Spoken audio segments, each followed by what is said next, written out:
Coming up on today's episode of Airborne-Unlimited, Van's aircraft gives optimistic update. Affordable Flying Expo announced for Lakeland, Florida.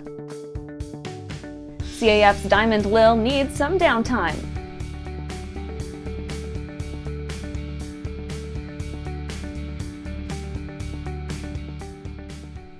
Welcome to Airborne Unlimited. I'm your host, Holland Lee.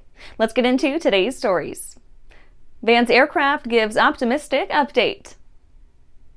Van's aircraft posted a short video recapping the goings-on around their reorganization as they continue to move away from the brink, and by all accounts, things are going great. Clyde Hamstreet indicated that things are going pretty well in the Chapter 11 process, and they expect their reorganization plan to be approved by the court come May. Hammerstreet noted with pleasure that few companies in a similar position managed to survive the process, but Van's is sitting pretty. Their plan for reorganization hinges on restructuring nearly all existing contracts between suppliers, contractors, clients, and customers, which can often torpedo any prospective deal in the process. The rest of the video touches on the claims process for those who feel they're owed money by Van's, outlining the negotiation process between Van's and such debtors under the court's judgment. Claims stemming from the laser-cut parts fiasco should be fairly limited, since the firm has put a full plan into place to ensure affected kits and clients can get their parts replaced anyways. Others that fall outside existing programs of redressing some of Van's recent issues will fall under different claims processes depending on how much they are owed. After the break, reunion of last two B-29 Superfortresses set for Oshkosh 2024.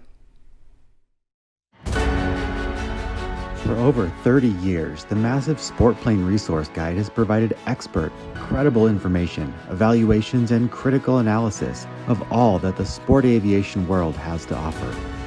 The all-new digital Sport Plane Resource Guide is coming with extensive multimedia features that are constantly updated, an even more comprehensive online guide to all things sport aviation. Available soon. www.sportplane.com.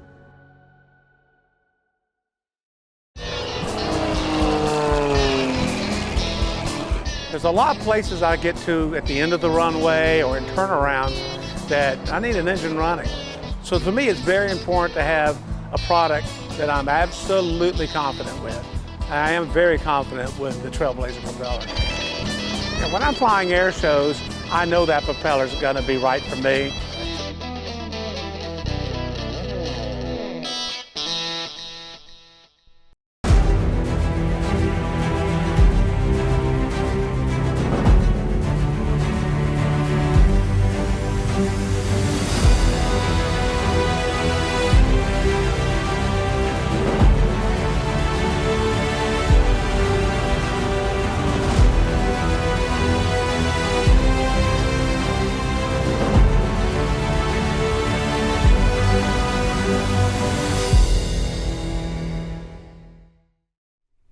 Welcome back. Now let's take a trip around the patch for some shorter stories. Reunion of last two B-29 Superfortresses set for Oshkosh 2024. The 71st edition of EAA Airventure Oshkosh, set to take place from July 22nd through 28th, 2024 at Whitman Regional Airport in Oshkosh, Wisconsin, will feature a rare reunion of the world's only two flying Boeing B-29 Superfortresses, Doc and Fifi. This joint appearance, supporting the Turning the Tide salute to 1944 and the 80th anniversary of D-Day, marks only the fourth time in 50 years that these two iconic aircraft have been publicly displayed together. FAA issues call for controllers. The FAA is hiring air traffic controllers, but the window to apply will only be open for a short time. They have issued a call to action requesting anyone meeting the standards. They will have to bolster their numbers soon, with plans to hire 1,800 more controllers this year and another 2,000 in 2025. The FAA prefers applicants to be U.S. citizens, English speakers, pass a medical and security exam, pass a pre-employment test, and hold more than 3 years of general work experience or a bachelor's degree. Spirit Airlines to delay Airbus deliveries and furloughs pilots. In a move to enhance its financial stability, Spirit Airlines announced on Monday its decision to defer the delivery of new Airbus aircraft and furlough approximately 260 pilots. The budget airline, headquartered in Miramar, Florida, is taking these measures as part of its strategy to boost liquidity amidst challenging times. Gogo gets approval for Galileo antenna. Gogo Business Aviation has been granted FCC approval for their Gogo Galileo terminals, allowing them to commercialize and operate the HDX and FDX antenna terminals on U.S. registered aircraft. The company will soon be rolling out the Galileo HDX and FDX antenna terminals for business aircraft. The HDX will be flight tested sometime this summer, being placed on the Gogo Challenger 300 testbed. The HDX terminal will therefore be the first to hit the market, with the FDX hopefully trailing it by a short time. And that's it for today's trip around the patch. Let's get back to the rest of the news. Affordable Flying Expo announced for Lakeland, Florida. The Affordable Flying Expo is on the books for January 9th through the 11th of 2025. The new fly-in offers a well-timed excuse to take the family down south to enjoy the Florida sunshine in the same excellent facilities as Sun 'n Fun. The Affordable Flying Expo will focus on the love of flight and all things that bring it into reach of the average, fun-loving pilot. Everyone is invited, from pilots and AMTs to manufacturers and owners. The expo will give the people what they need, with workshops and education rounding things out inside the hangars. Plenty of aircraft and exhibits will also be on hand, giving everyone in the family a little eye candy to walk by and enjoy. The Affordable Flying Expo will boast plenty of opportunities to inspect some aircraft, getting shoppers up close and intimate with new aircraft as they navigate the lengthy and stressful purchase process. It's hard enough as it is to canvass a whole category of aircraft and settle on one particular plane after judging all its competitors, but it's near impossible to be content with a purchase without a whole lot of test flying beforehand.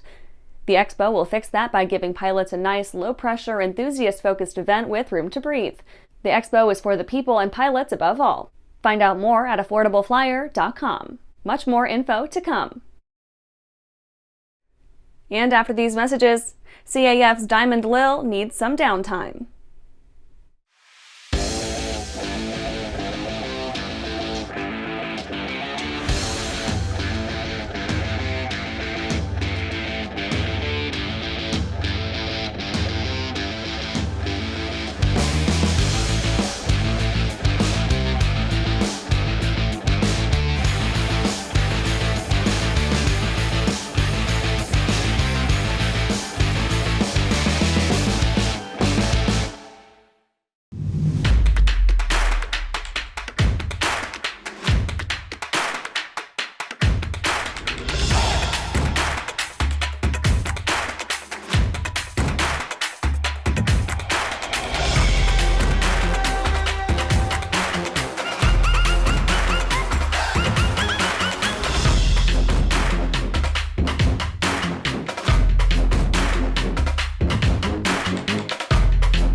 Welcome back. CAF's Diamond Lil needs some downtime. The Commemorative Air Force's Jeremy Lashbrook, Squadron Leader for the B-29 and B-24, broke some bad news to fans looking forward to the upcoming Air Power History Tour. The B-24 Liberator Diamond Lil will need a lot of unanticipated maintenance. Quote, during the annual inspection of the B-24 Diamond Lil this off-season, we made the determination that Lil needs some new feathers. Due to weathering, the cloth-covered rudders, ailerons, and elevators required new paint, which also meant replacing the underlying fabric. During this process, we also felt that now would be a good time to replace the flight control cables that connect the control surfaces to the pilot's yokes and rudder pedals. Unfortunately, this is an extensive project which will preclude our beautiful B-24 from being able to travel the country with the Air Power History Tour this summer, as there have been unexpected delays in completing this project. Our maintenance team takes the utmost care of all our squadron aircraft, and we feel the need to take these steps now in order to ensure that the world's only flying B-24 is in tip-top shape, so it can continue to fly for generations to come. We are currently anticipating this project to take an extensive amount of time to complete, possibly up to 5 months." End quote. And that's our show for today. You can catch episodes of Airborne on YouTube, Roku, or Fire TV. Just search for Aero-News or Airborne, and don't forget to follow us on social media. Thanks for watching.